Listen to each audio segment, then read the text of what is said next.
Salam əziz balalar.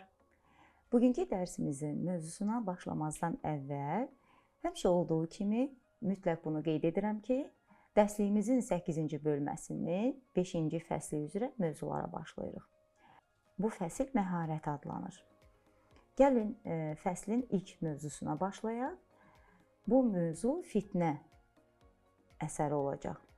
Əvvəlcə mətnlə tanış olmazdan əvvəl istərdim belə bir sualla sizə müraciət edeyim. Özünüzü hansı işdə istedadlı, bacarıqlı hiss edirsiniz və siz buna necə nail olmusunuz? Yəqin ki, hər birinizin müəyyən cavablarınız var. Cavablandırarsınız bu sualı. Mən isə sizə mətnin birinci hissəsindən bir hissə oxuyacağam. Daha sonra biz tapşırıqlarımızı yerinə yetirəcəyik.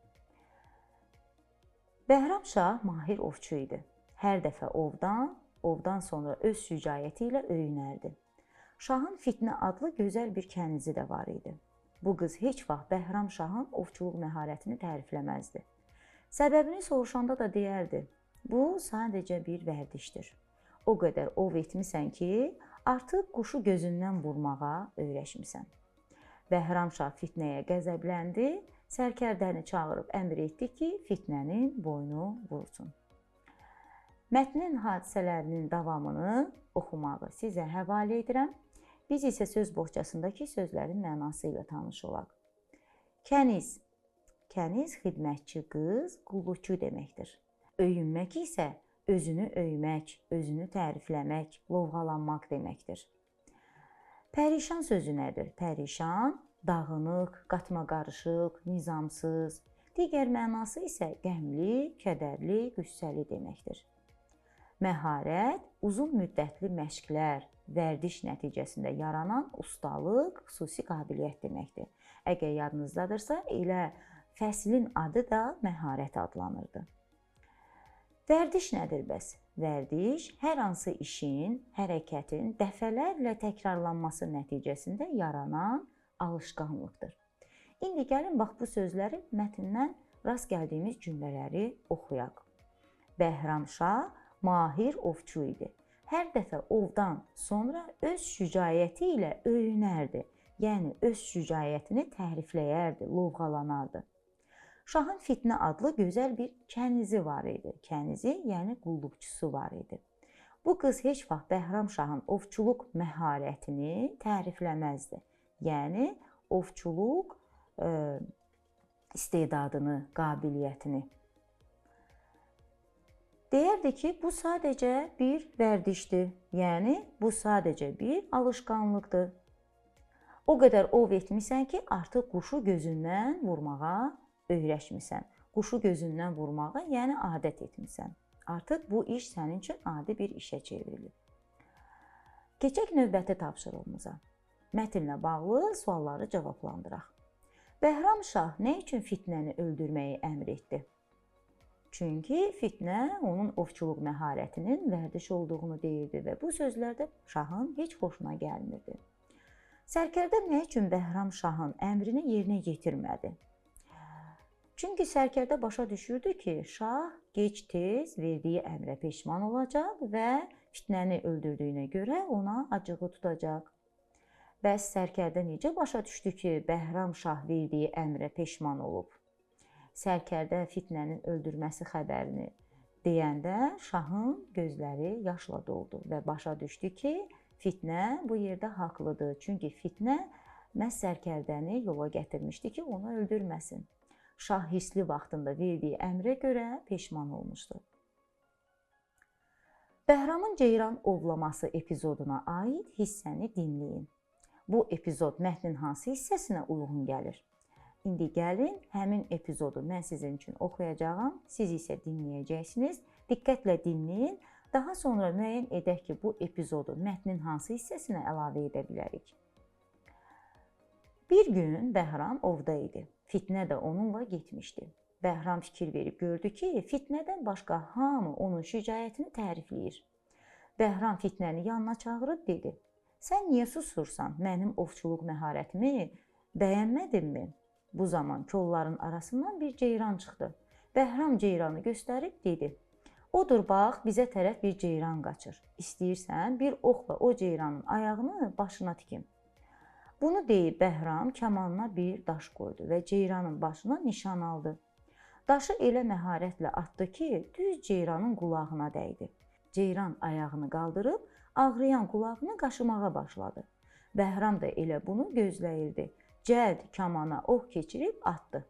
Ox ceyranın dırnağından keçib başına sancıldı. Ceyran yerə yıxıldı. Bəhram özündən razı halda Fitnəyə baxıb tərif gözlədi. Uşaqlar, sizcə bax bu epizodu mətnin hansı hissəsinə əlavə edə bilərik? Əgər yadınızdadırsa, elə mətnin giriş hissəsində biz Bəhram Şahın ova getməsindən danışmışdıq. Bax bu epizodu da məhz o hissəyə əlavə edə bilərik. Keçək növbəti tapşırığımıza. Vərdiş və məharət sözlərinin izahını oxuyun. Fitnənin Bəhram Şaha verdiyi sözləri şərh edin. Vərdiş nədir? Hər hansı işin, hərəkətin dəfələrlə təkrarlanması nəticəsində yaranan alışqanlıqdır. Məharəti isə uzun müddətli məşqlər, vərdişlər nəticəsində yaranan ustalıq, xüsusi qabiliyyətdir. İndi gəlin Fitnənin söylədiklərinə baxaq.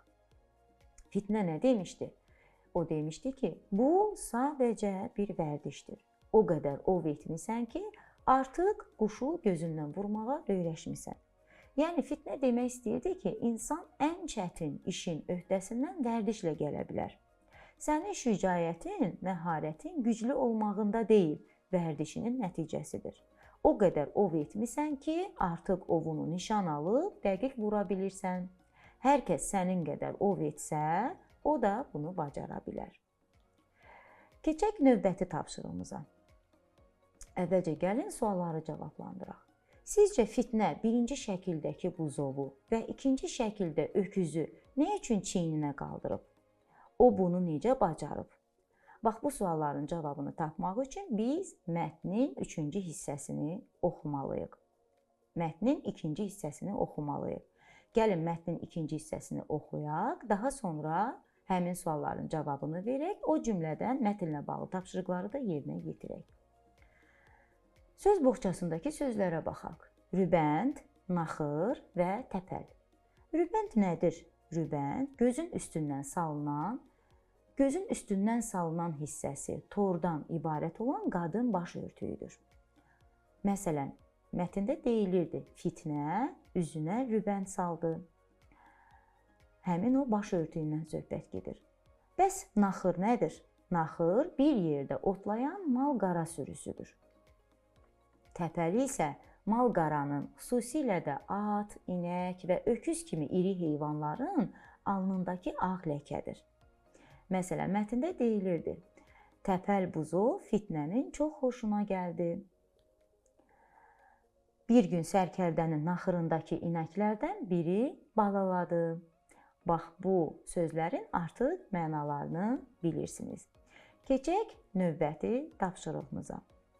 Bu tapşırıqda isə mətnlə bağlı suallar verilib. Mətndən verilmiş cümlələri oxuyaq və sualları cavablandıraq. Sərkərdə Fitnənin niyyətini başa düşmüşdü.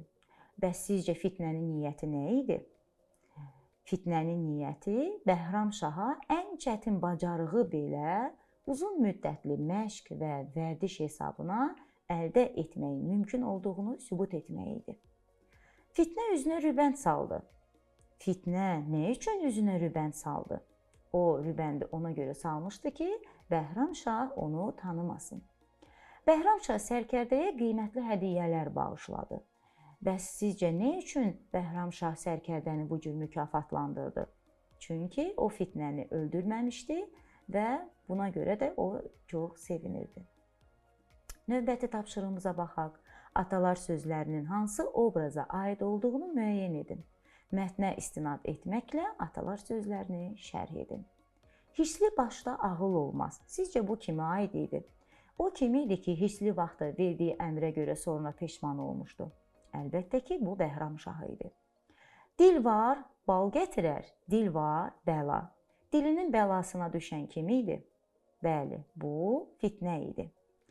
Bəs yaxşılıq edən yaxşılıq görər. O kim idi ki, yaxşılıq etdi və yaxşılığının əvəzində mükafatlandırıldı. Bu isə sərkərdə idi. Gəlin bu atalar sözlərini izah edək. Hissli başda ağıl olmaz. Bəhramşah hisslənərək Fitnəni öldürmək qərarını verib. Sonradan peşman olması bir daha onu göstərir ki, həqiqətən də hissli başda ağıl olmaz. Dil var bal gətirər, dil var bəla. Fitnənin Bəhramşaha cəsarətlə öz sözünü deməsi onun başına bəla oldu. Yaxşılıq edən yaxşılıq görər. Sərkərdənin Fitnəyə yazığı gəldiyi üçün onu öldürmədi. Bəhramşah da ona bu yaxşılığına görə qiymətli hədiyyələr bağışladı. Bax, belə uşaqlar, bugünkü dərsimiz də burada sona çatdı. Növbəti dərsimizdə görüşərik. Hələlik.